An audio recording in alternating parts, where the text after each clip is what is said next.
Greetings, salutations, welcome back, however you'd like to say it. Sweet 16 edition, Query and Schultz program here, the incredibly creatively and appropriately named, somewhat charitably award-winning Query and Schultz show. I'm Jake Query, that is Derek Schultz.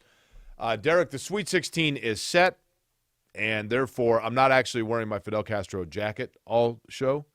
You ready? I have an unveiling.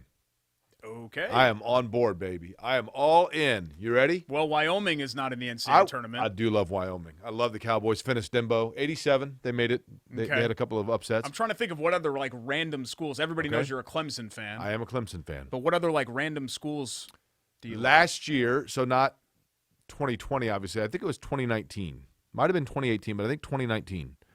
I was in Portland for the IndyCar race, and my buddy Kai Steffi, childhood friend, high school classmate, was also in Portland with his wife, Stacy. They were just there for a trip. And he said, hey, I've actually got extra tickets for a college football game. You want to go? And I said, I'll go. And we went and got there just after kickoff for Oklahoma State at Oregon State.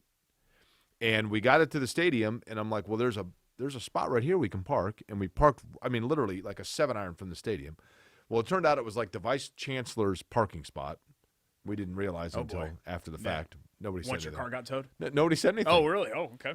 So we went to the gift store. So here, you can't even see this, unfortunately. I don't think I can. Oh, see, my God. I'm not very flexible. And they've got a hole in the back of them. I feel bad for Jordan because we always have to make him we're trying to show stuff to the cameras. The Beaver?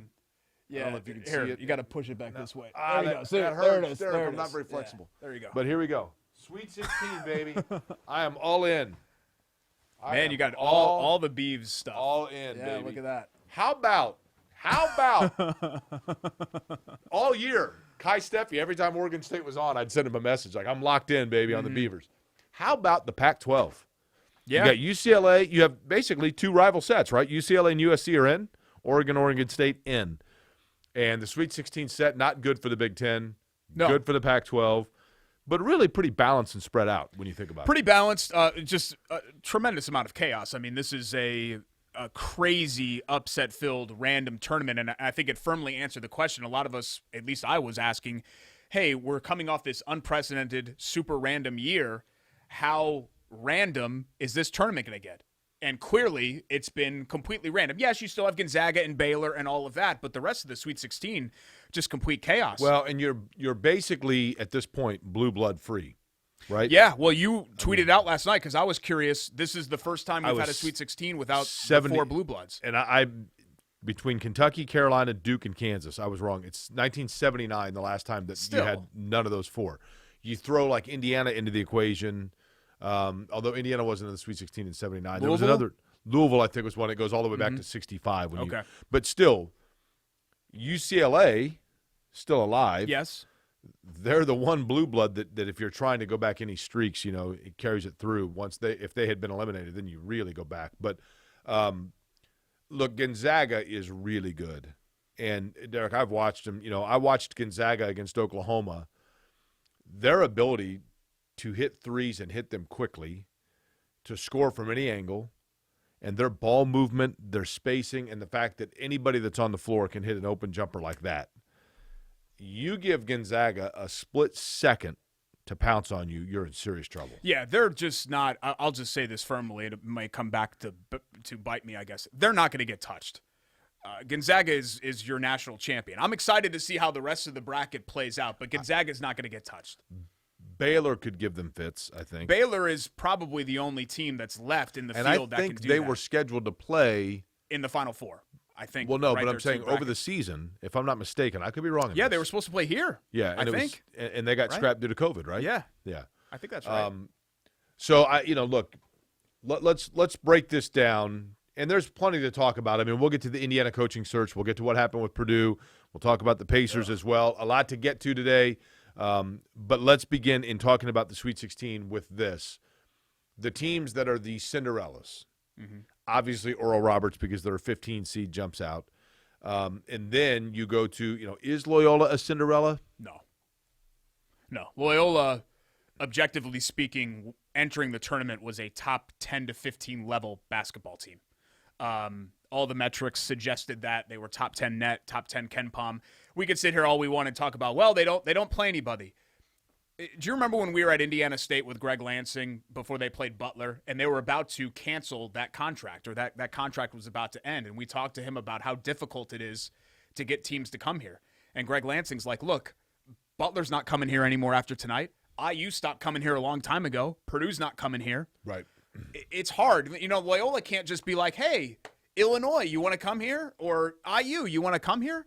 If I'm Indiana, I'm not going to Loyola to play a game. Right. What's There's in it nothing for to be me? gained. Yeah, Right. what's in it? So I just think we need to find a happy medium between strength of schedule, which, don't get me wrong, is important, and eye test and metrics and all of that, because clearly Loyola should not have been, and that's not a hindsight thing. Just watch the tape from last week, what I said about them. They should not have been a second-round opponent for a 1 seed. Do you know one thing I thought about with the Sweet 16 last night that I bet I'm the only person that thought about, and I'm too lazy to look up? The U.S. News and World Rankings, because you always do that for the Sweet 16 every I think year. that's fascinating. You've done that every single year since I've known you. People, there's big 10 demand years. for it. 10 straight years of that. Big demand for it. People, you didn't find it I interesting? think it got 3 likes and maybe a retweet. Yeah. You didn't find it interesting? No, because you do it every year. So I already know all the rankings of all these schools, because most the of rankings them change. have appeared in the Sweet 16, except for Oral Roberts have appeared in the Sweet 16. Which is not in the ranked, past. by the way. Yeah. How often? I want you to just give me a year off the top of your head. This is the kind of stuff. This is the kind of stuff in the deep analysis that people say, that's why I come to this program. That guy there, that query guy, his brain works in a fascinating way. Give me a year off the top of your People head. come to this program for the sex appeal, but the year off the top of my head, I have that too. I'll put one firmly in your wheelhouse. 1989. What's that? 1989 is the year off the top of my head. Okay. Can you look up for me, please, the 1989 Sweet 16? Sure. Okay. Indiana was in it, right? They lost to Seton Hall? They did. They lost to Seton Hall, and obviously Michigan was in it. They lost to Seton Hall in Denver, Colorado. Was Purdue in it? Or did they fall short that year? Would that have been like Scheffler? I think Purdue was in it. Was he player of the year? No, he was Purdue, player of the year in 90, right? Purdue lost to Florida in 87. They lost to Texas in 90. I'll have to look up 89. But give me the Sweet 16 of 1989. All right, 1989 NCAA Division I men's basketball tournament. You ready? Yep. Georgetown. Obviously, Illinois was in there. NC Okay. State. Okay. Minnesota. Okay. Duke. Okay. Seton Hall, Indiana. Yep. Arizona, UNLV. Okay. Oklahoma, UVA. Okay. Michigan and North Carolina. Yep. And the last region. This was actually kind of a chalky tournament. It's a lot of 1s and 2s and 3s. Illinois, Louisville, Mizzou, and Syracuse. Okay. So in that one, 1, 2, 3, 4. 4 teams out of the Sweet 16 in 1989 west of the Mississippi. I would think that's par for the course, typically. For most tournaments, yeah. Because you've got Indiana, Kentucky. This year, 10 of the 16. Yeah, it's west of the wild. Mississippi. And that's kind of what is interesting, because it's just been so long. Isn't that a fascinating stat? See, No, that's the it kind is. of thing. It actually is. I'll give you credit for that. Okay. It's been so long, Jake, since the Pac-12 has been relevant You're on right. this stage, or college football. I mean, Larry Scott, who was a smoldering trash fire of a conference commissioner, really kind of drove that league into the ground. Smoldering. Yeah. Trash just fire. awful. Really kind of drove that Is he league the into one the that ground puked? while he stuffed money into his pockets. Is he the one that puked?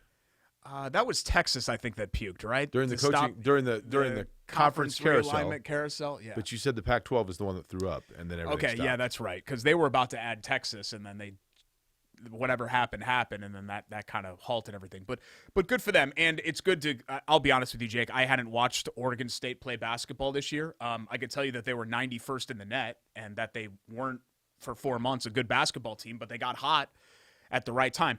I think what I struggle with, and this is going to sound like, oh, Schultz, you're a Big Ten homer. No, the Big Ten should be embarrassed by what they did. But, Jake, we can't just make it all about a single elimination random tournament. Like somebody tweeted at me today, hey, why aren't we talking about the Big East? They had 2 Sweet 16 teams. Big Ten only has 1. The Big East sucked this year. Like good for Villanova and Creighton. They beat 12s and 13s. Like, that was not a good league. So what happened in a single elimination random luck of the draw tournament does not change the fact that the Big Ten was objectively a better league than the Big East was this year. Let me give you one thing about Villanova that I want to point out. Have you gone to any of the tournament games? No. Are you I'm like kinda me? bummed I want about to know it if too anybody now. else is like me in this regard. We are 2 rounds into this tournament, And still, I have to remind myself when I'm watching the game, wait a minute, these are all in Indianapolis. Yeah. I could throw a rock and hit the stadium where they're playing. Mackey and Assembly Hall, I understand. But, I mean, yeah, like, I'm watching some game, and I'm like, wait a minute. And I know somebody said, well, you're not from Indiana if you can't immediately recognize the courts. Look, I mean, a lot of these, the camera angles are so tight in. Yeah.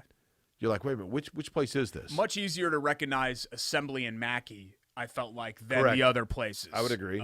Even Hinkle.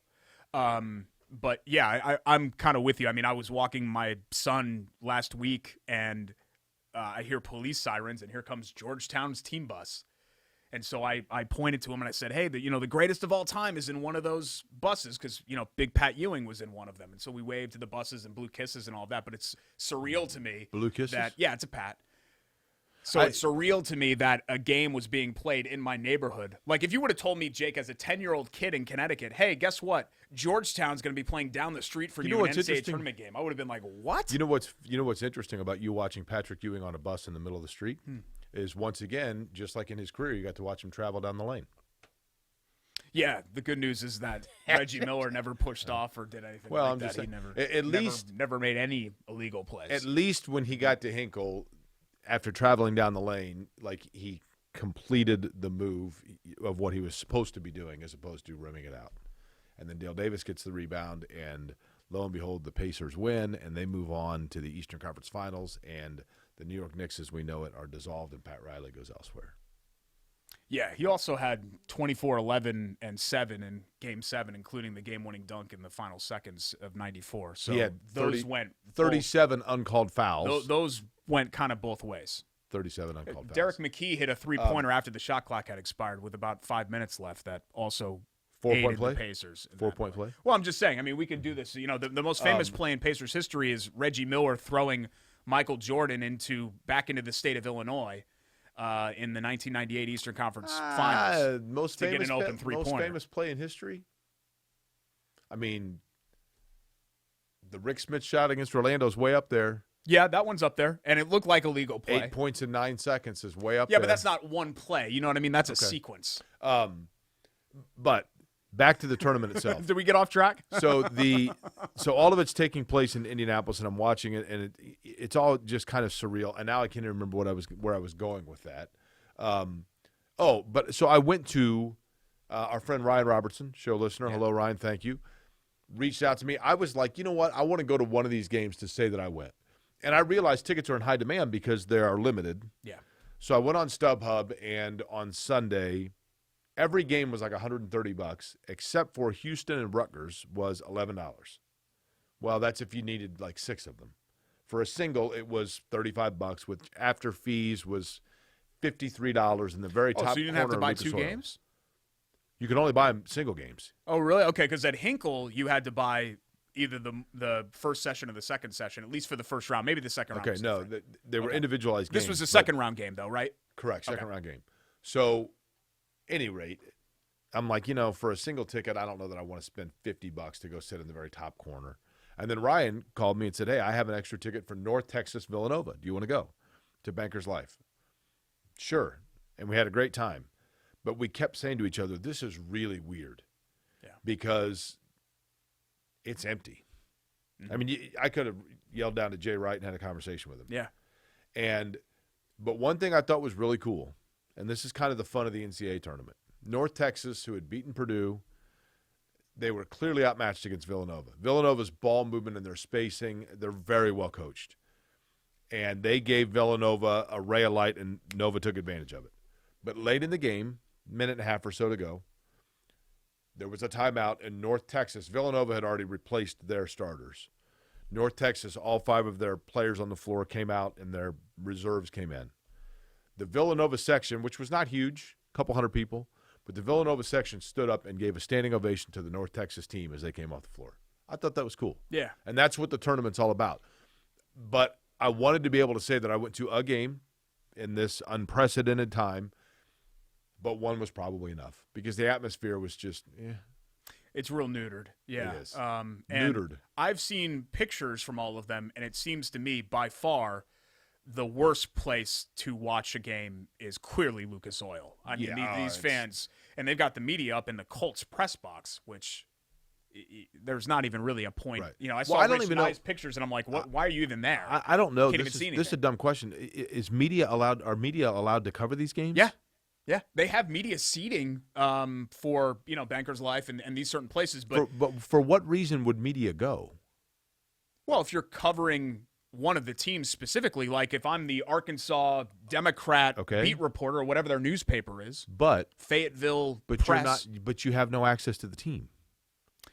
It's all Zoom calls. They still want you to be there, I think, to kind of say that you're there. But it's all Zoom calls, so it doesn't matter whether you're in the press room afterwards or I think for TV in your hotel people, in Anchorage. For TV people, it's for stand-ups to say that you're outside the stadium and, hey, here I am. I'm following the Hogs. I'm just using Arkansas as an example. Woo, pig soup. Yeah, for ABC 8 News or whatever. For writers, I'm kind of with you because I felt that way during the NFL season, too. I was kind of like, let's say Bob Kravitz or somebody like that. Why does he should go to Chicago? Like, just have him sit in his living room. He can write a column and email it in right from there, but and watch the press conference on Zoom. I actually have access through the NCAA to the press conferences, so I have a username and a password. Oh, can you so ask I questions? can access it. Yeah, if they have to call on you though. Well, how do you raise your hand? I don't actually know how to do that. Okay. Because when I've done it, I've just been there to listen.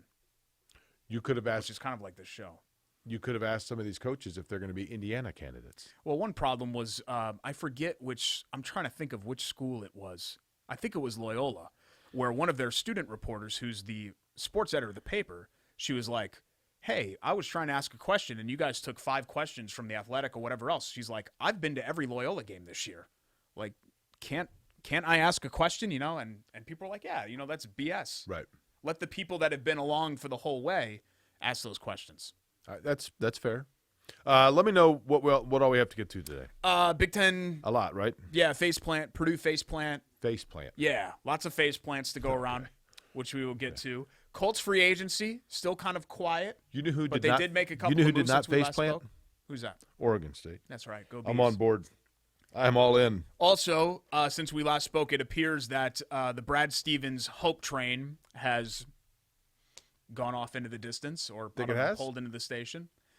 It certainly appears that way, that has kind of moved on. So Indiana's coaching search continues, including an interesting rumor / report / whatever that ended up coming through last night involving Thad Matta, so we'll get into that.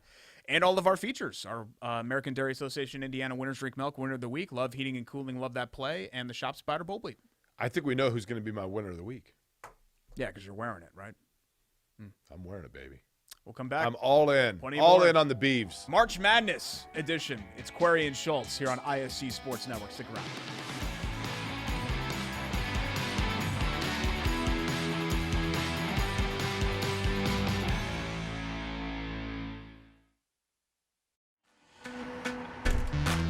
We're a different breed, aren't we?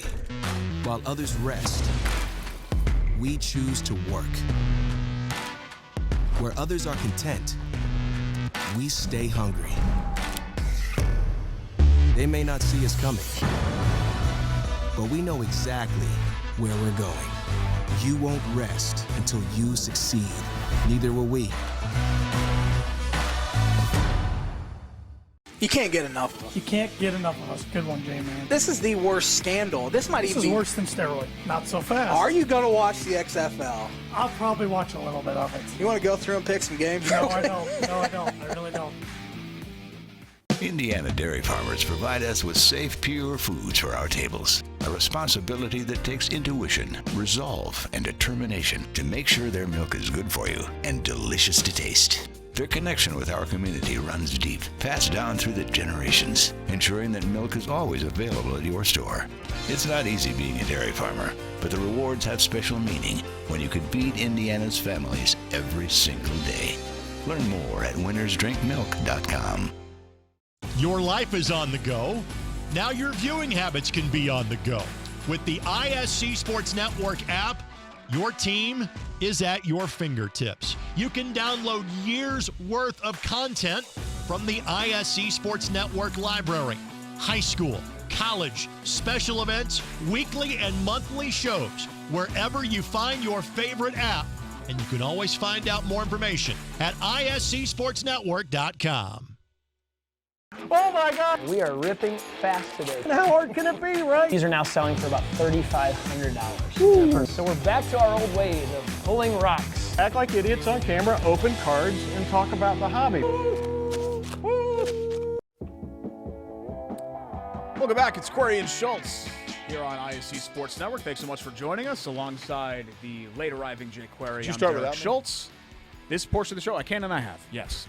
This portion of the show brought to you by our friends at WGU Indiana, where ambition never rests. Head to indiana.wgu.edu for Sage. all of their offerings. Yes, I am very aware of Sage. They offer other things, though, besides hideous bird mascots, including a lot of great degree programs where you can get your degree online on your own time. And especially in this current world that we live in, the pandemic is not over. WGU Indiana is a great place to go. Great for that. value. Yes. Excellent education. Largest online accredited university in the state of Indiana, WGU. Big fans. And WGU, I'm trying to think, Sage, when he gave us his Yeah, are there any birds bracket. left? Oregon Ducks.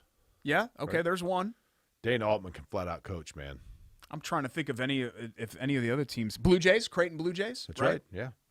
There's another one. I don't know. We'll go. Blue and Jays. get a full Blue Jays list are on that. mean birds. Did you know that? Yes, very aggressive. They don't mess around. Oh, is Oral Roberts one? I They're didn't know what they're there's. the Eagles, aren't they? They're not the Grifters. I always thought that was their mascot. Is that not right? I wasn't aware Lawsuits of can that. be sent to Derek Schultz at ISC. Okay, let's begin with, before we get back to the tournament, because we just mentioned coaches, the Indiana coaching situation.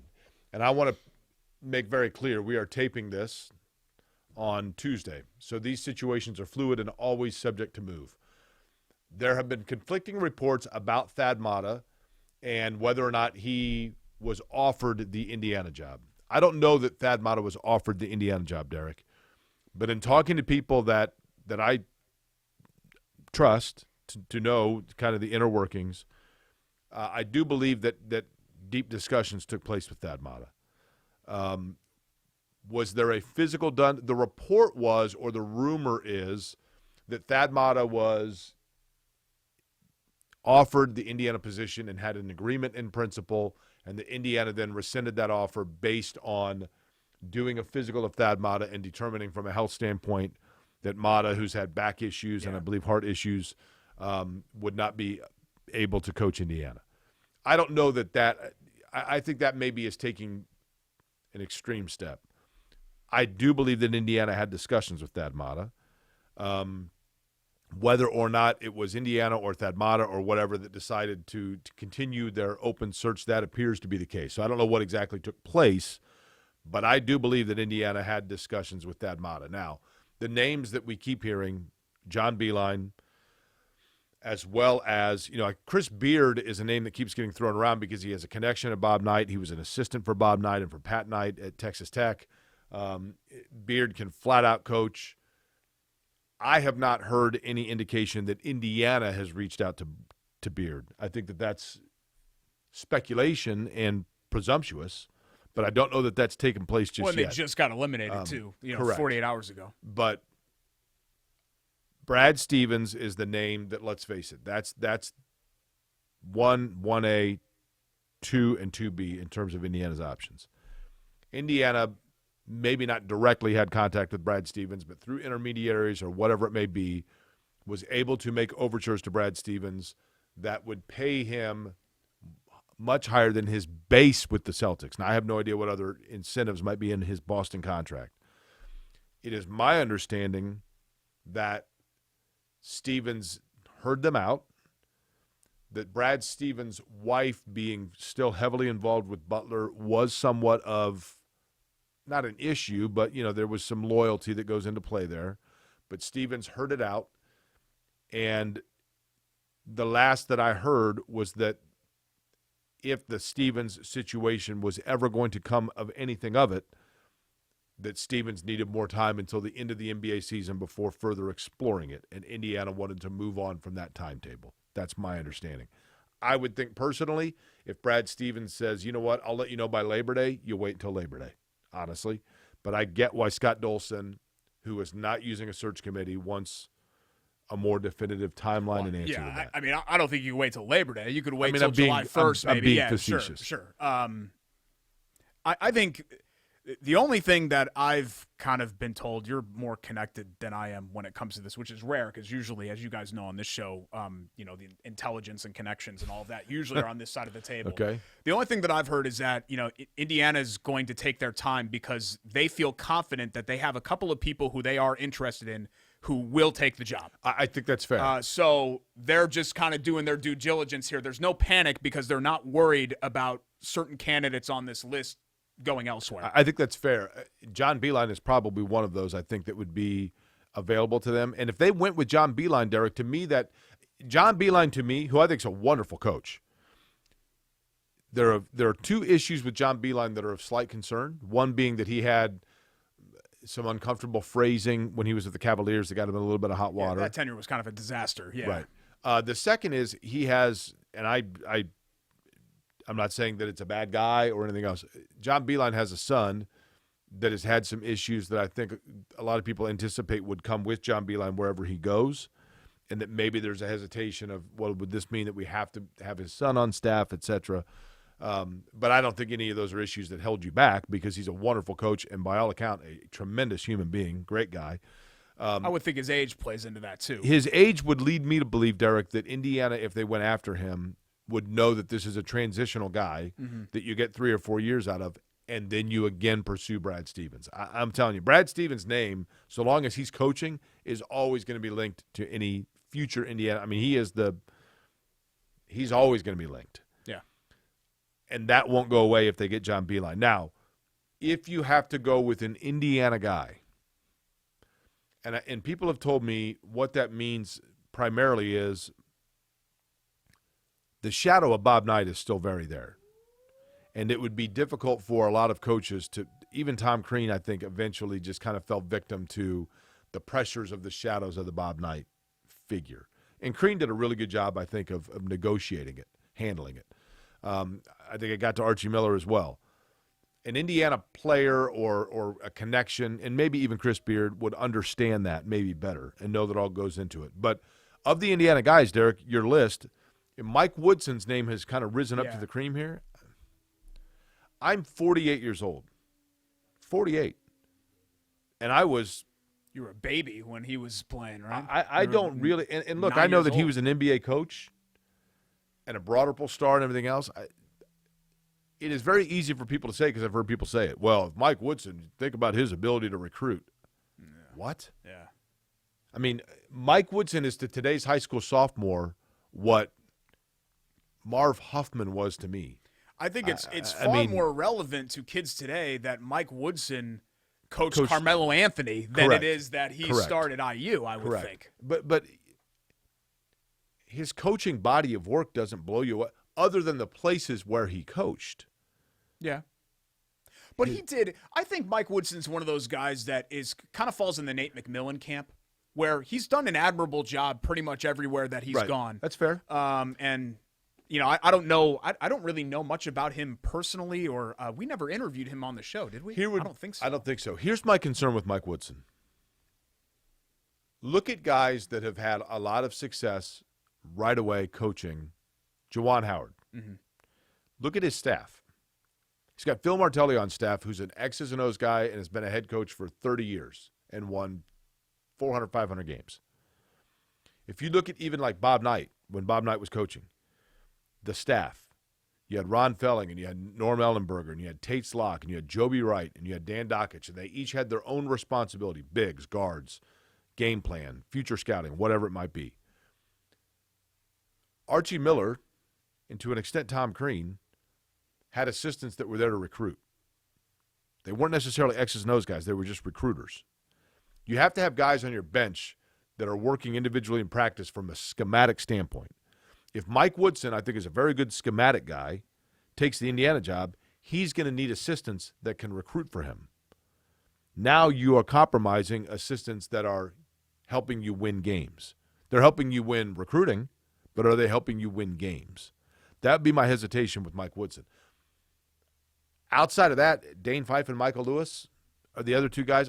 I'm kind of curious, to be honest with you. Like, why has Keith Smart's name never come up? Yeah, that's another one too. He coached in the NBA. Yeah, there are a lot of guys that actually have NBA coaching ties, which is weird in the night tree, but not college coaching. Like Randy Whitman, obviously being part of that as well.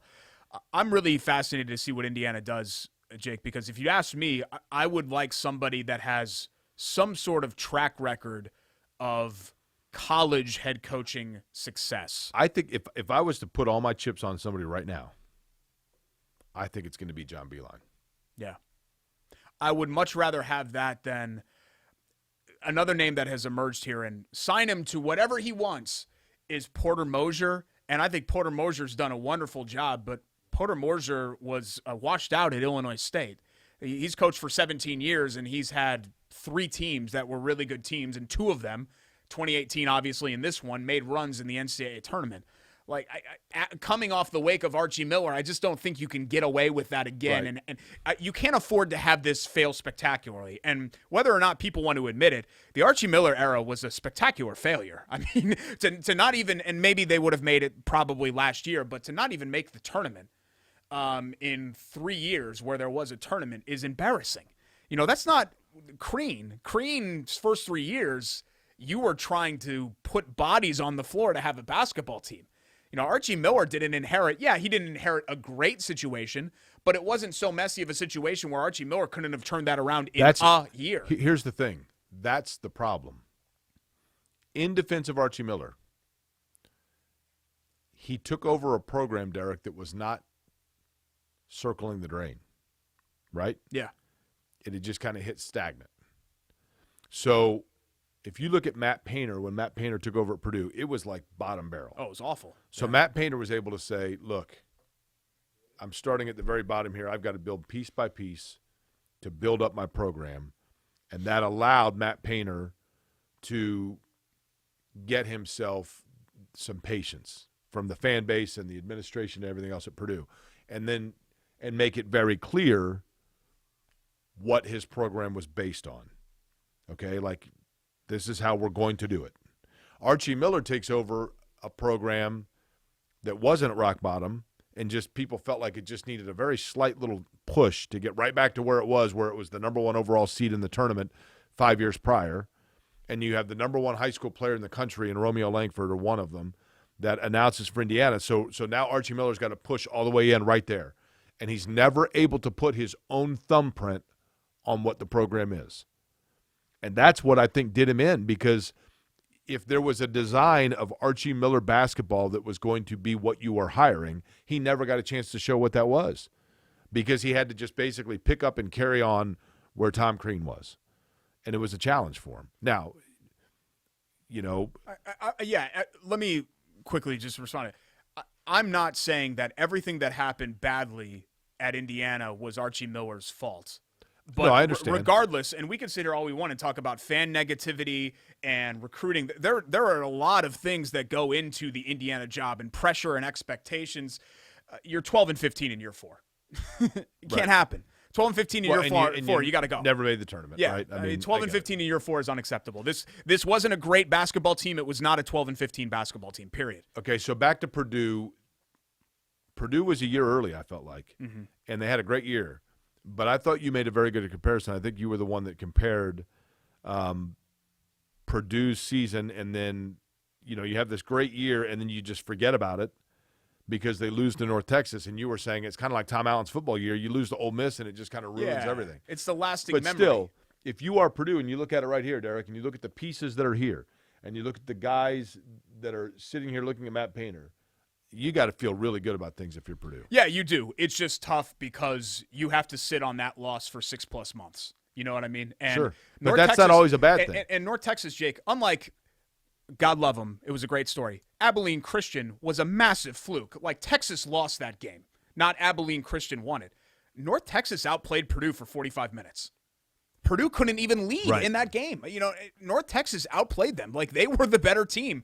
And those are the ones that are really tough to swallow. Like, there's an element of flukishness and randomness to a single elimination tournament, but North Texas doing what they did to Purdue wasn't a fluke. They earned that win. You know what I mean? And I think that's what leaves that taste in your mouth. But to defend Matt Painter, I don't know if you were going through this. Like, what's this narrative about Purdue always fails in the tournament? No, they don't. They just went to 3 straight Sweet 16s. Well, not only that, but didn't Purdue, and I don't remember if this goes back to Katie and then Painter picked it up. Purdue had a record there for a while, Derek, the longest streak in the country of first-round wins. They were 9-2 going into that game under Painter specifically, but that streak was 91 to the Cincinnati loss, 91 to 2015, where they did not lose a first-round game. But I think you mentioned Katie, I think it bleeds over from that because you know this when you were a kid. You know, Gene Katie is an unbelievable Hall of Fame level coach. The court is named after him. Gene Katie had an historic run of March flops. Purdue every year underperformed in the tournament. Like, not just underperformed like a 1 seed losing to a 2 seed. Like, they had 1s and 2s that didn't make the second weekend. Correct. Routinely. Lost to Texas. Yeah. And so I think some of that stems from maybe that run of Katie teams from about 84 to 96 where they routinely would get beaten that tournament earlier than they probably should have gotten beaten. But Painter's got 2 really good players coming in, arguably the 2 best players in the state. That are still playing, right. I know Silver Creek is. Is Blackhawk still playing? Sorry, I'm like calling out to Rakestraw. I think so, yeah. So we're still playing in the state finals. Blackford, yeah. So, I mean, if you're very optimistic if you're Purdue. Very optimistic, right? Yeah, for sure. It still sucks. It sucks that it does. Sucks to have it come to an end like this.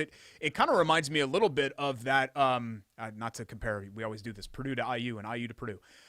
Remember Mike Davis's interim year? Indiana had a nice team that went all the way to the Big Ten tournament final, and then suddenly they lose to Kent State, and you're like, what? How did this happen? And that was also, if memory serves, a 4-13 match. You know who's not a fluke? Who's that? Oregon State. Yeah. They are kind of. I'm on board with the Beavers. They are kind of a fluke. They might be. I have no idea. You know that Oregon State's previous coach was Barack Obama's brother-in-law. Yeah, Craig and Robinson. I remember thinking, like, this guy, you would think that that's the greatest thing ever, right? Mm-hmm. Hey, listen, we really want this kid out of Seattle. He's a great point guard. He's between us and Washington. What can we do to get him? Well, you ought to have the president call him. Yeah. Sometimes you can't tell that brothers and sisters are related. I think you kind of look like, at least with Juge, I can tell that you guys are related. You could definitely tell that he and Michelle Obama are brother and sister. Craig Robinson, you yeah. mean? Okay. Yeah, I think they look where is very he now? He's serving in some sort of a I looked it up like a year or two ago. I thought that he was serving in some sort of a like counselor or something. You know role. what? If he was at Oregon State, if he still had his parking spot, actually Kai Steffi and I took it, I think. Yeah, that's right. We parked right there by the stadium. It was wonderful. Let me look this up And real I got quick. the socks. Can you see the socks? Can we show the socks again? They have a hole in them, so don't mind the hole in the socks. But can you see, Derek? I don't know if I can get this all the way up. The Beaver. Look at that. Can you see it? Yeah, I can see it. Isn't that great? Does he have a name? Do we know his name? He is Craig Robinson. I don't know what the Beaver's name is. He is currently the executive director at the National Association. Oh, the NABC, National Association of Basketball Coaches. Sorry, I thought that he got into politics also. Maybe if you had to guess the name of the Beaver, what would it be? Beavy. No, Bevo is like the Texas. Beavy the Beaver. I bet it's Bucky. Bucky? No, because Bucky the Badger, right? Oh yeah, you're right. Oregon State. And Bucky is Beaver, a great name store in Texas. Buc-ee's. Oh, I've got it. You're not first letter. Well, it's also a B. Hold on. You want to think about it during the commercial break? I do. Okay. We'll come back with that, I guess. I don't know what a cliffhanger that is. When we come back, we do have to get to our American Dairy Association of Indiana Winners Drink Milk Winner of the Week. Mine is going to be. I have a different one. The Beaver. We just have to figure out what his name is. I have a different one. Derek has a legit one. Mm-hmm. That also, I love that play, and as well, Biter Bowl Schultz. All coming up. Square and Schultz.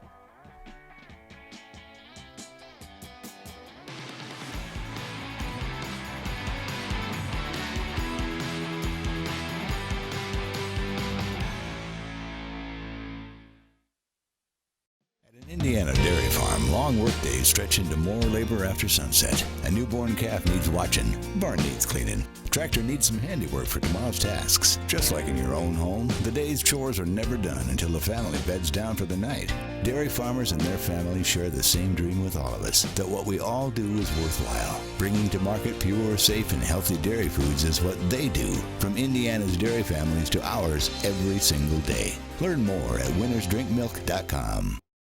You're watching Query and Schultz on the ISC Sports Network. We're a different breed, aren't we?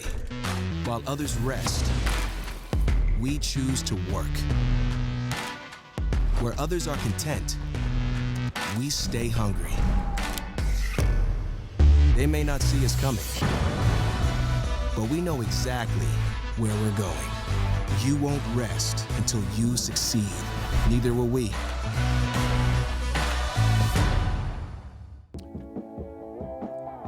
Welcome back to Query and Schultz, where we tackle the hard-hitting issues that you, the viewer and listener, want to know. For example, the name of the Oregon State Beaver mascot, which Derek has looked up.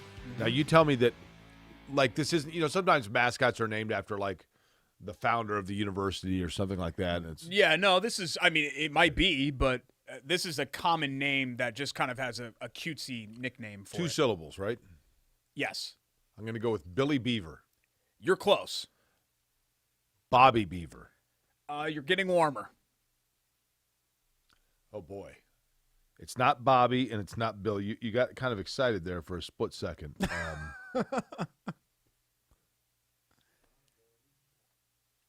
Buddy Beaver. It's not Buddy either. Buster Beaver. Nope. Do you want me to just tell you? You're going to be really mad at yourself. Second letter. The second letter is B. Or, sorry, B-E. Sorry. First letter's B, obviously. Benny. Yes. Benny the Beaver. I should have known that. Yeah. Benny the Beaver. Mm-hmm. All right.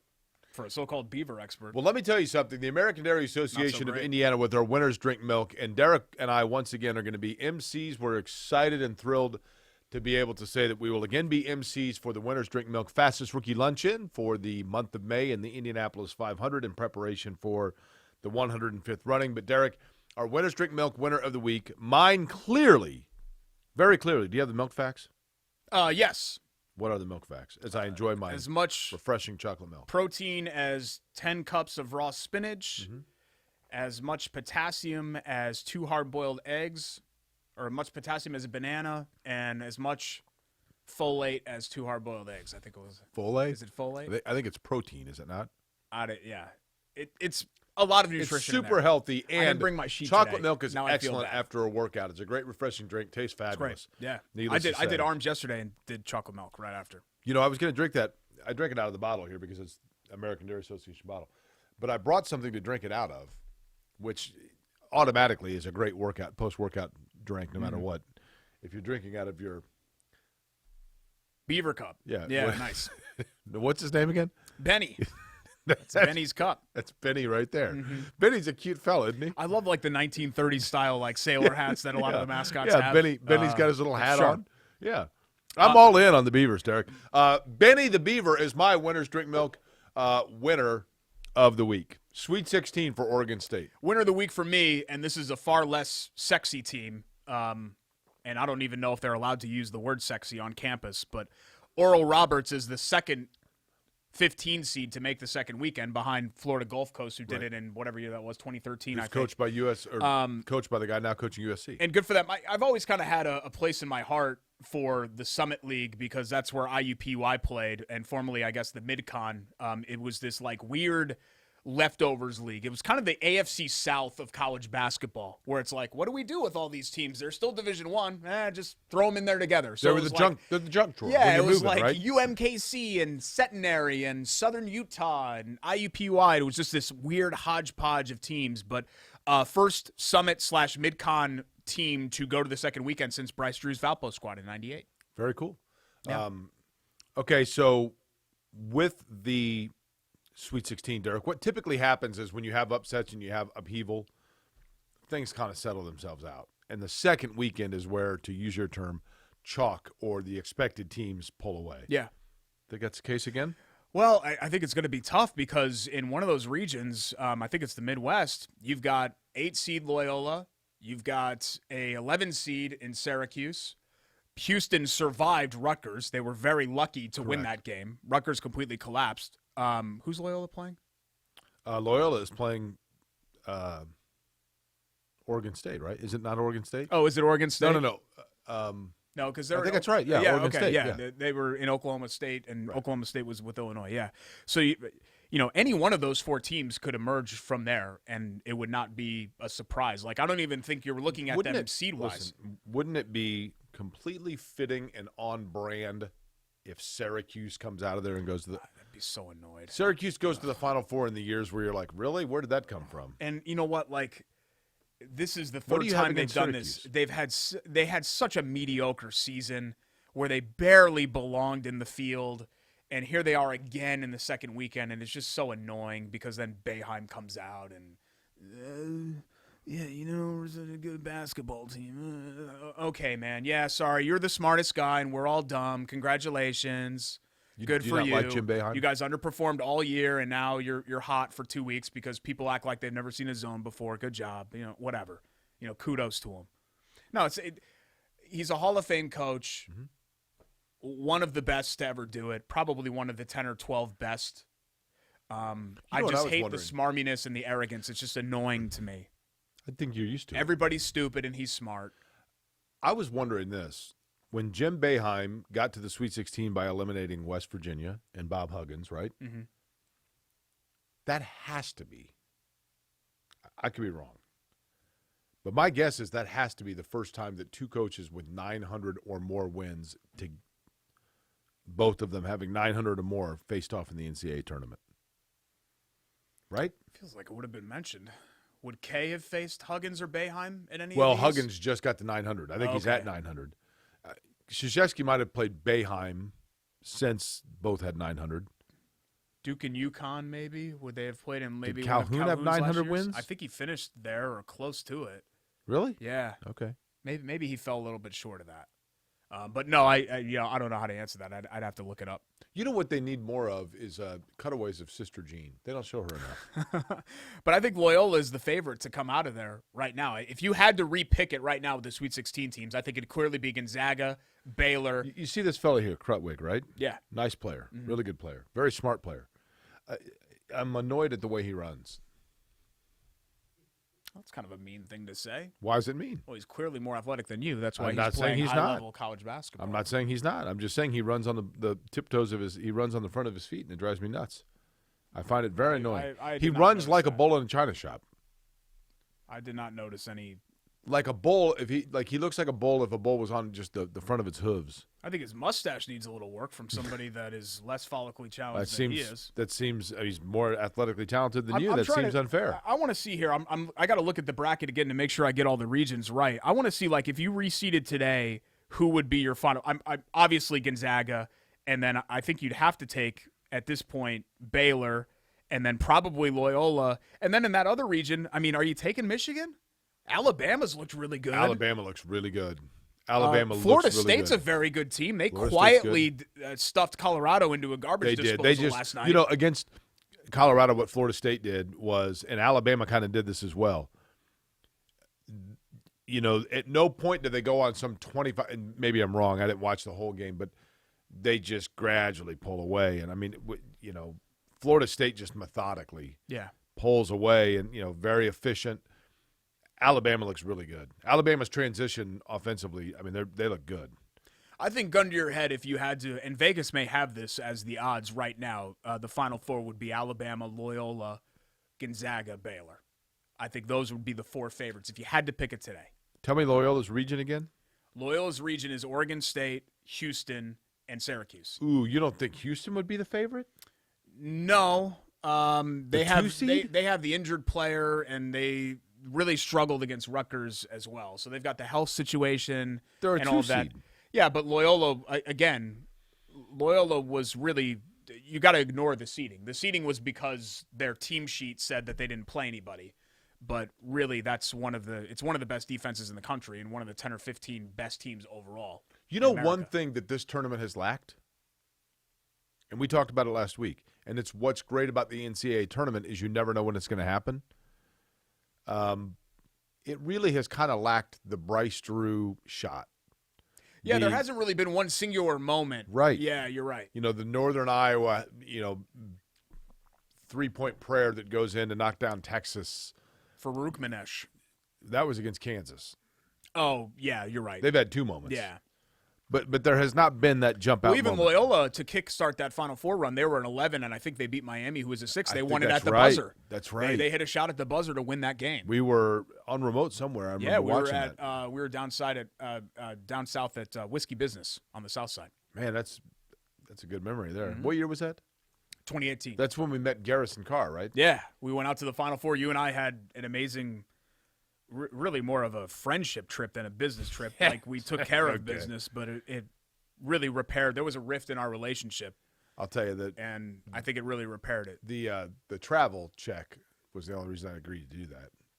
The bonus that we got for that. It just was, I don't know what it was. Like, you felt distant during most of that year, and then once we got to San Antonio, it just all changed. Like the starlit river walks, just two best buddies talking about their hopes and dreams. I mean, we laughed, we cried. It was just an amazing. You know what I remember is the pizza was good. Oh God, your food suggestions. What? It was a good pizza. I don't want to be like, I don't want to be like arrogant foodie guy, but you have like the worst possible taste and like context of food decisions and all of that. Pizza tastes good? Like, what was that really crappy restaurant that you liked here in Indy that went under? And we went there once, and we were literally the only people in there on like a Friday night. I don't want to name them by name. There's no way that you like Chili's. There's no way that you and I went to a restaurant on a Friday night. Ashley and Shannon went to a restaurant. This was 5, 6, 7 years ago. And it was a place where I remember what the name of it was. I'll tell you during the commercial break. I don't want to throw them under the bus. What cuisine was it? I think it was like a Chili's, but I'm not sure if it was a regional chain or what. I don't think it was independently owned. Because I wouldn't knock an independently what side of owned town? restaurant. I know it's shocking. I don't remember this dinner. Keystone at the Crossing, basically. I have no recollection of this. Okay. Well, I remember every single moment that we spent together. But I'll tell you during was there more than one break. location in Indianapolis? I don't think so.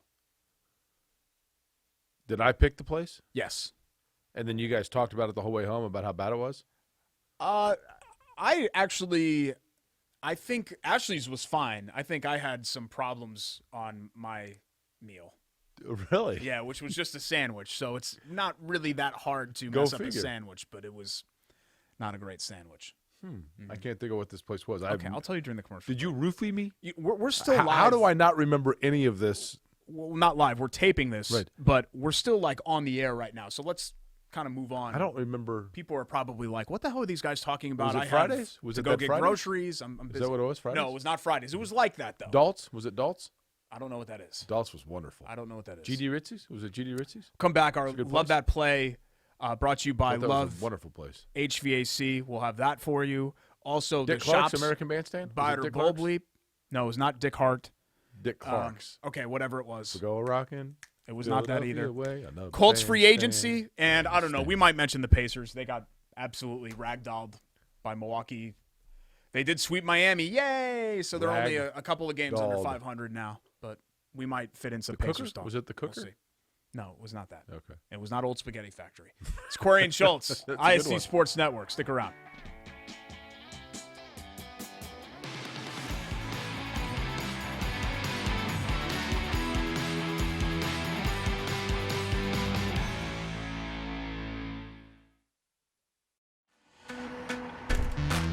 We're a different breed, aren't we?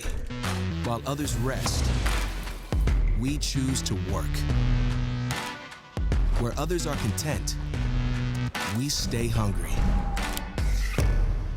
They may not see us coming, but we know exactly where we're going. You won't rest until you succeed.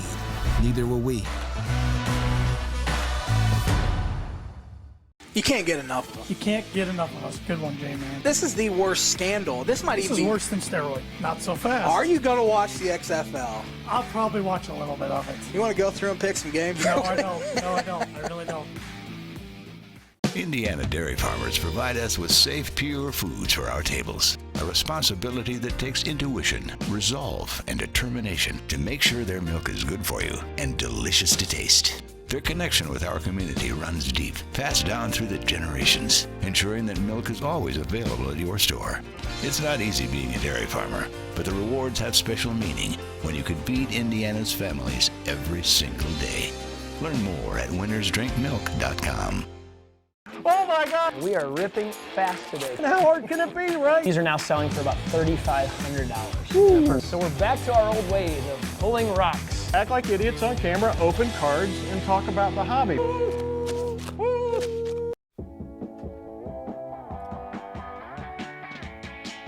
Welcome back to Query and Schultz. Time for our Love That Play, brought to you by the good guys at Love Heating and Air Conditioning, Love Heating and Cooling. Love-HVAC.com is their website. 317-353-2141, the telephone number. That's 317-353-2141. Been around since 1920, over 100 years in business. Love Heating and Air Conditioning, which, let me tell you something. You last that long by having great product, great knowledge of the product, integrity, great customer service, 24-hour maintenance, which is huge during either the really hot or the really cold times. When the furnace or the air conditioning goes out, love-HVAC.com. Derek, I'm going to make this very simple and stick with the NCAA tournament. Now, do you have, for your Love That Play? I'm also sticking with the NCAA tournament. Okay, just out of curiosity, the NCAA tournament play that you have selected, or the winner, or excuse me, the Love That Play here, I have a particular individual, but I do too. Is it a school that is located in the same city that former IU forward Andre Patterson came from? Is he from Texas? He is. Maybe. I don't know specifically what city this school is from. Well, then there's no way that it could possibly be the same school that I have. Because are you picking somebody from Houston? No, are you? Oh, no. Okay, then what school are you picking? Somebody from Abilene Christian? What city are they from? Abilene? Is that a city?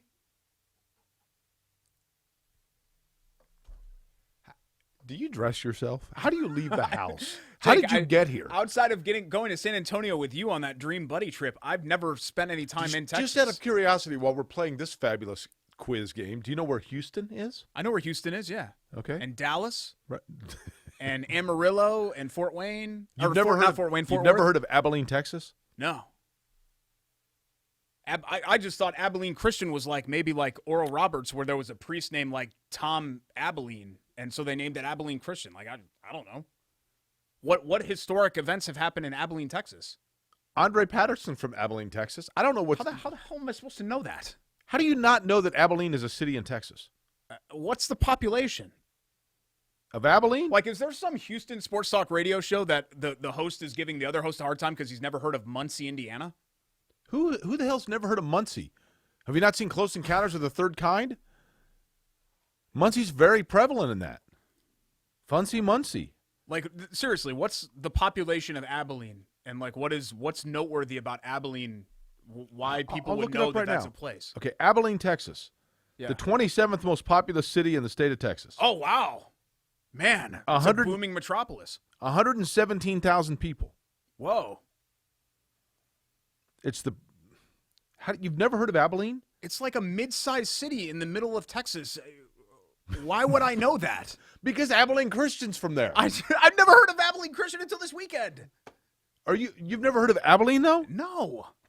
Okay. This is so weird to me that you're so incredulous about this. I know, Jake, I do not know every single famous six-digit population city in America. I've not heard of all of them. Famous people from Abilene. Tex Cobb. Did he invent corn on the cob? Who is that? I have no idea who that is. He's a boxer. Carol Cook. Yeah. Roy Crane. Bob Estes. The car dealership guy? No, that's Bill Estes. Ryan Guzman. Homer Haley. I don't know who any of these people are. Katie Hill. Yeah, don't know. I'm still looking for one I've heard of. Morgan Jones, a railroad builder. Yeah, sorry. Okay, hold on. Oh, wait, here we go. Ashley Kavanagh. Wife of Brett Kavanaugh. The judge guy? Yep. Oh, okay. All I know about Ashley, debt-free. Let's boy. see. Yeah. What's that? Got to be careful with our Fess Parker. thinly veiled political statements here on this show. All right, let's get to Love That Play, Jake. I don't want to waste Dominic any more time. Rhodes. I don't want to waste Dominic any time. Rhodes from Abilene, Okay, Texas. yeah, good for Dom. Super No Bowl idea. MVP Dominic Rhodes from Abilene, Texas. Okay, great. I know he wasn't. It was Peyton Manning, but it should have been Dominic Rhodes. I'm going to go with Joe Pleasant. That's who I also 59% free throw shooter, Derek. He lines up with a chance to slay the ultimate empire in the state of Texas and the Longhorns and Shaka Smart and the boys. 59% free throw shooter. And the best part about it is if you watch Joe Pleasant at the free throw line to hit the free throws to slay Texas, number 3 for Abilene Christian is just standing there like this. Just chilling. Yeah. For both free throws. He was like, you know what? If there's a lane violation or there's a foul, it ain't going to be me. Now, granted, if this guy misses it and I got to get the offensive rebound and put it in, somebody else is going to do that. I got nothing to do with any of it. It's incredible because there's just no way that Joe Pleasant's brain could have possibly processed the magnitude of that moment. Jessica Simpson. Okay, Abilene, I had Texas. no idea that Jessica Simpson's from Abilene, Texas. I don't know. I mean, Yeah, sister cities. Here are the sister cities of Abilene, Texas. Can we stick with Joe Pleasant here? Cheetah, Sobolowski, Krai, Russia. Good for him. He's our Love That Play. Let's just move on to the next thing. The it's Shop the Spider sister Boldly. city of Also, Pacer Abilene. trade rumors, Cheetah, which I want to talk about as Sobolowski, well. Krayaski Sorry, we gotta Russia. steer this back. That's the sister city of Abilene that Derek's never heard of. Yeah, Jessica Simpson's from there. Okay, great. Genie in a bottle. Like I don't care. Like whatever. No. Genie in a bottle. That's Christina Aguilera. Genie in a bottle. Yeah, that's baby. Christina That's Aguilera. Jessica Simpson. No, it's not. Jessica Simpson. Did Jessica that. Simpson's the chicken of the sea gal that was married to the boy band fella. Christina Aguilera did the Mellencamp song where she took the riff from Jack and Diane. I don't know about that. Okay. I'm a little more of an expert with this than you Okay. are. Yeah. Just so long as they're not in Abilene. Trust me, I was in high school when all that And happened. where exactly is Abilene Christian? What state is Oregon State? Where are they? Where are the Beavers? Jake, I'm Oregon thoroughly is confused. one of 50 states. Abilene, Texas is the 27th largest city in Texas. Well, Texas has Derek. I can list 27 cities in My Texas God, right now. It's like the Top of my size head. of South Bend, Plano, Indiana. Denton. Why in the world I would can I just know go on that? and on and on. Odessa, right? Amarillo, Lubbock, Okay, Lubbock, Houston. where Texas Tech is. All right. El Paso, Yeah, you're not going to get to 26. Brownsville. You You're don't not think gonna so? get to 26. McAllen. You're just making stuff up now. I'm not just Yeah, making there's- stuff up. There's no McAllen's. Sealy. Yeah, making Tyler. stuff up. Tyler, I've heard of. Well, thank Tyler, goodness. Texas, I have heard of. You know who's the Tyler Rose? What? When they called Earl Campbell the Tyler Rose, were you like, where's he from? Is that what they called Earl Campbell? Why do I do this? Why would I do know this? that? Jake, I was born in 1983. You know that, right? Oh, I'm sorry. I'm just saying, like Abilene, everything, Texas, which came about in 1990. everything that's relevant in your life isn't relevant in everybody's life. Like Abilene? Like, you don't. You need to have a more firm understanding of that. Okay. By the way, I want to show you something real quick. I've been doing a lot of running. You know what this is right here? You know what you're looking at right here? What are you doing? You're looking at Abilene right there. Okay, just. There's no salvaging this show. We'll come back and do the Shop Spider Bull Bleep, and right. there is maybe a Pacer trade rumor that I want to get to, and mercifully, this show will come to an end Okay. after the next segment. It's right. Query and Schultz. Please stay here. Don't go to leave Abilene. forever.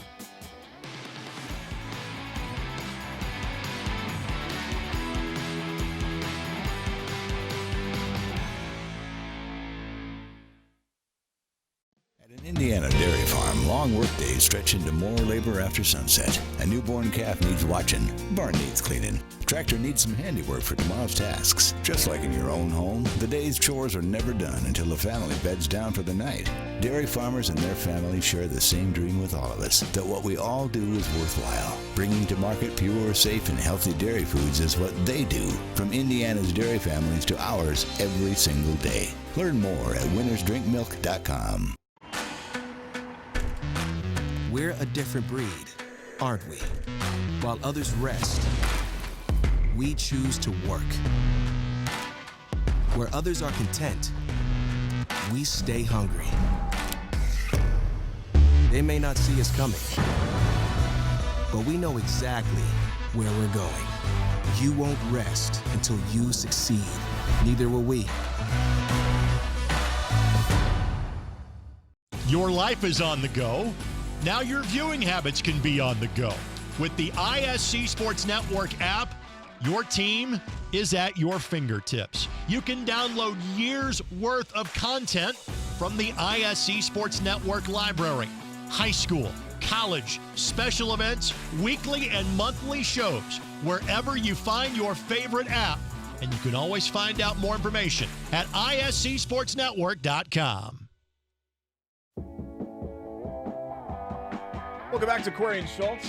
Thankfully for a final time today, because this thing has gone completely off the rails. Before we get to Biter Bowl Bleep from By our the way, I friends don't at know the if you know Shop or not, Indy. the Reading Railroad.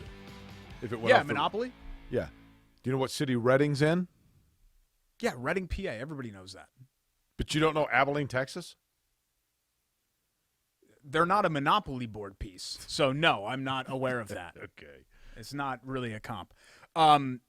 Just two things real quick that I want to say on a serious note. I've never been here, but I've always heard that it's an amazing city and a really cool campus, and I want to venture out to this area of the country, but our thoughts with everything going on in Boulder, Colorado, with this horrible shooting, 10 people lost their lives just trying to get groceries. You know just what? An awful, awful thing What for that jumped out at me community. about that, Derek, I was thinking about this morning.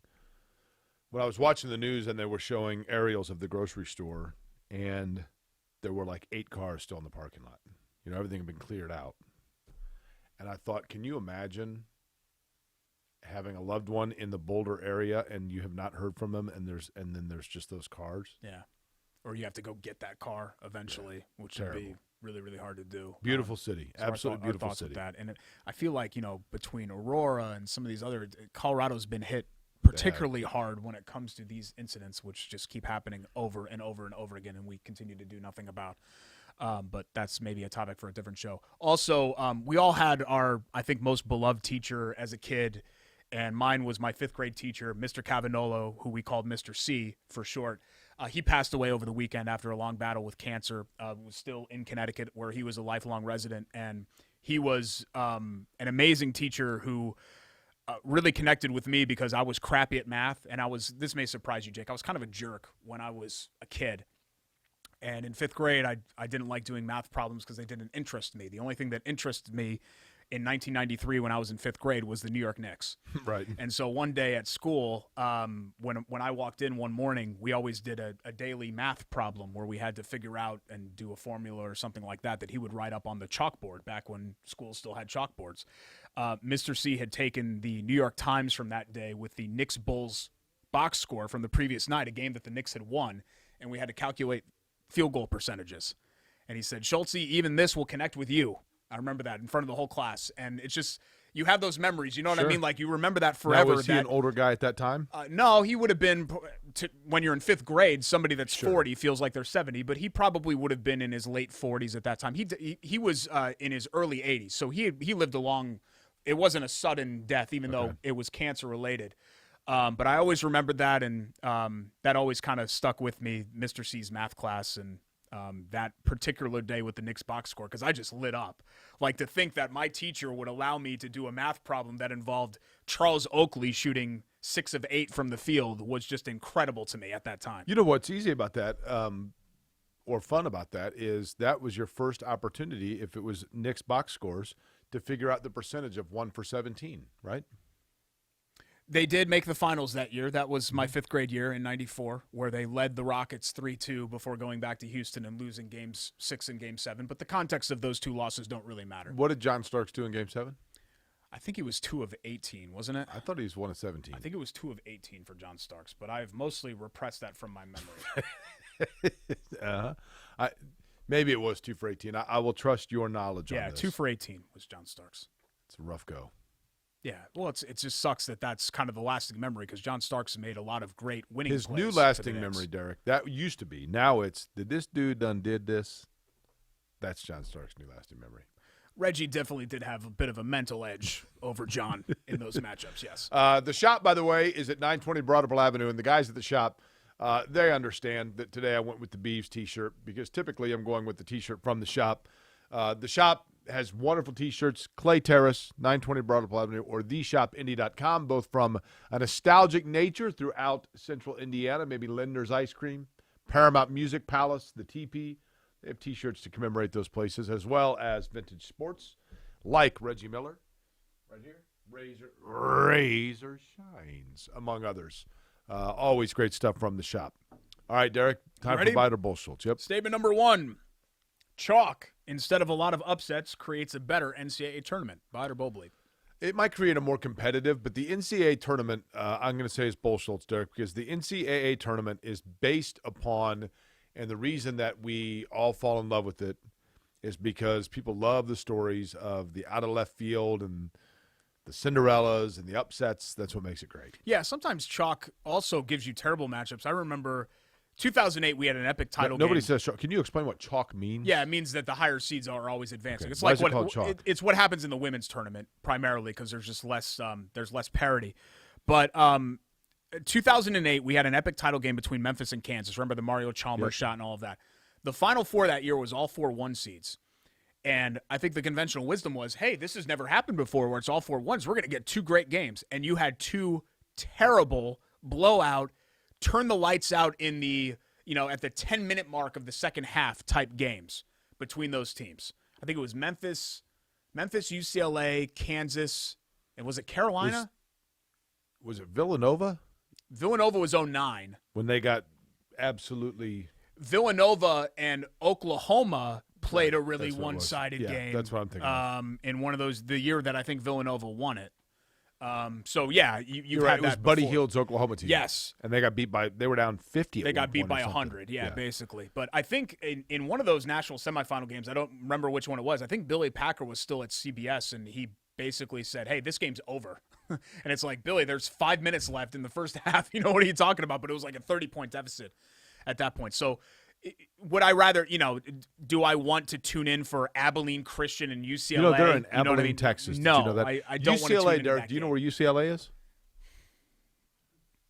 Jordan, who's running the Derek. show for us today, behind the scenes, he texted me for just comparison's sake. It's like the size of Carmel, Abilene, Texas. It's And 130,000 it's people. 26th the 26th largest population city in Indiana is Richmond. So how many people know Richmond, Indiana, outside of Indiana? There are. It's an irrelevant place, There are a Jake. gabillion cities in Texas. It's an irrelevant place. Derek here, but UCLA, University of California of Lower Anaheim. Anyway, go ahead. Have you ever heard of Meriden? Meriden? Yeah. Of course. No, you haven't. Yeah, I have. What state is it in? Connecticut. That was a lucky guess because I happen to be from there. That's the only reason that you've heard of that. You know what? I shouldn't use that as I thought to myself, who has not heard of Meriden? You should not use that as an example. I mean, I thought to myself. Okay. We'll get that in post. I want to take that out. I don't like you embarrassing me on the show. Okay. Statement 2, T.Y. Hilton will be a cult in 2021. Buy or bull bleep? Buy it. It is not a good market right now for receivers or anybody, really. I mean, where else is he going to go?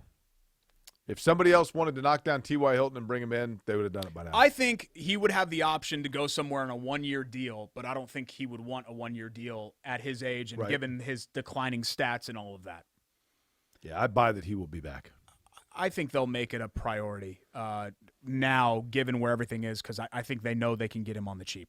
I mean, hell, they got Xavier Rhodes for at most $6.5 million, which is a great reflection. Xavier Rhodes 5 years ago, if he had just had that season, You think Xavier Rhodes has ever been to Abilene? he'd be making $10 million a year. Where is Xavier Rhodes from? What's his hometown?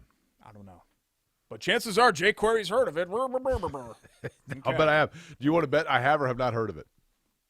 I bet you have not. Okay. His hometown? Are we Yeah. going with his hometown? Okay. Hometown. I don't even know what college Xavier Rhodes went to. FSU? Is that where he went? Maybe he went to Abilene Christian. Hometown of Xavier Rhodes, none other, Derek, than Miami, Florida. Okay, well, that's an easy one. He went to FSU, right, Xavier Rhodes? He did. Okay. Yeah. After growing up in Miami, Florida. Well, that's where T.Y.'s from Miami, isn't he? Correct. Is he a Miami guy? That's what I thought. They've produced a lot. A lot of a talent down there. ridiculous amount of NFL talent over the years. Thanks to all of our great sponsors, WGU Indiana, The Shop, Love HVAC, and thanks for all of you guys for watching. American Dairy Association Indiana, thanks for all of you guys for putting up with this show. Is the dream over for Oregon State? Yes. Think so? Next week, special edition Wednesday, because we're going to push everything past when we know when the Final Four, who the Final Four teams are going to be. So you guys are used to watching this show on Tuesday. I will pop champagne making a out point of of this it. bad boy right here if the Beavers Please go. make a point of it Wednesday to watch the next edition of Benny Query and the Schultz. Jet. Is it Benny Beaver? Until then, we will see you next time. Do, I'm trying to remain professional. Trying, but fair.